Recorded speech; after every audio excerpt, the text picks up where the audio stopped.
भनेको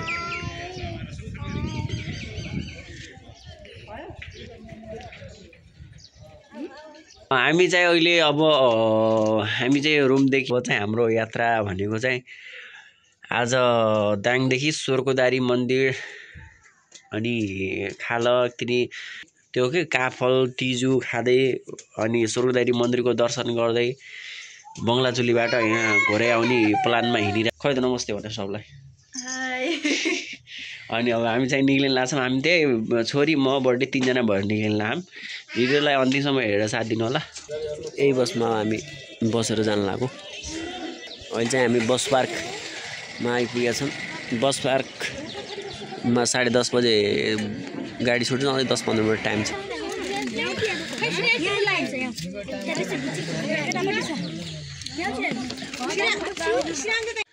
यो चाहिँ होलेरी बजार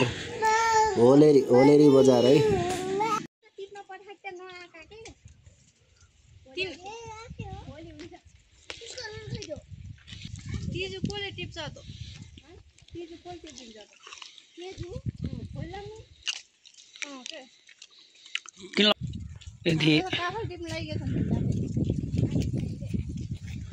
यदि कोहीलाई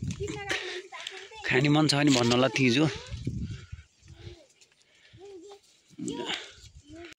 काफल चाहिँ भर्खर पाक्दै रहेछ हामी चाहिँ अहिले चाँडै आयौँ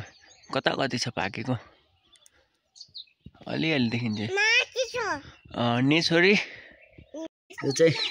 जिरा र काफल नुन खुर्सानी पिसेर बनाएको हो यो चाहिँ खासै खाने त मन थिएन त्यही पनि बाटोै भरि रहेछ खा भनेर मलाई जबरजस्ती गर्यो अनि 2-4 केटा टिप्दै खाँदै गइरहेको छु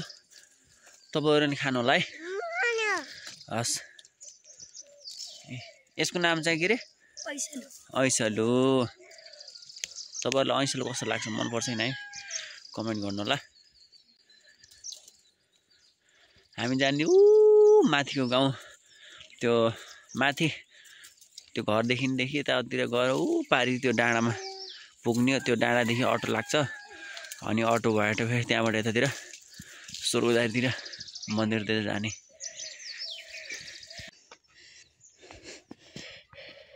गाइज हो भयो अब चाहिँ हामी यहाँबाट हिँड्दै स्वर्गदारी जान्छौँ होला स्वर्ग आधा बाटोसम्म जान्छौँ त्यहाँबाट फेरि हिँड्दै गाडीमा बसेर त्यहाँबाट फेरि स्वर्गदारी गएर प्रभु महाराजको दर्शन गरेर आउँछौँ भिडियो हेरेर साथ दिइरहनु होला है चाहिँ अहिले चाहिँ स्वर्गदारी मन्दिरमा जान लाग्छौँ हामी बादामदेखि यहाँ चाहिँ अटो ड्राइभर हुनुहुन्छ गुरुजी यता हेर्नुहोस् त यति सानो कति वर्ष हुनुभयो तपाईँ 12 वर्षको मान्छेले हेर्नु न अटो चलाएर हिँड्ने के हाम्रो दाङतिरको मान्छेहरू त हेर्नु 12 वर्षको मान्छे गाँजा चुरोट खाँदै हिँड्छ नि यति कति ज्ञानी के प्युठानका मान्छे यता हेर्नुहोस् त गुरुजी तपाईँको भिडियो युट्युबमा हाले के हुन्न नि हस् गुरुजी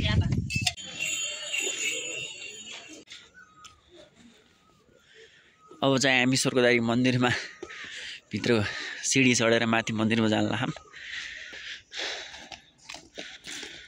यहाँबाट चाहिँ अनलाइनमा आफ्नो मान्छेहरू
ए भगवानहरु चाहिँ राख्नु होला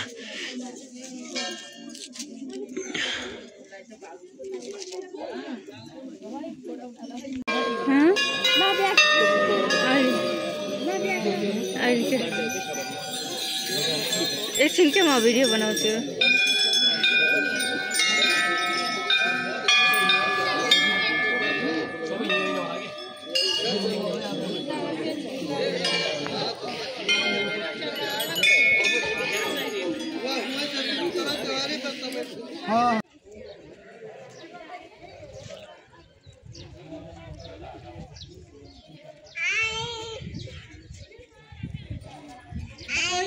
हाई गरिदिउ ल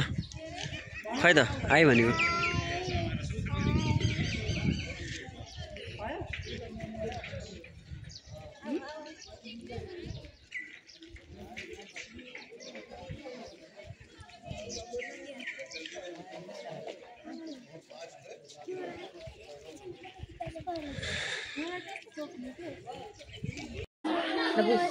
पुछ चढाइदिनु नमस्ते गरे है।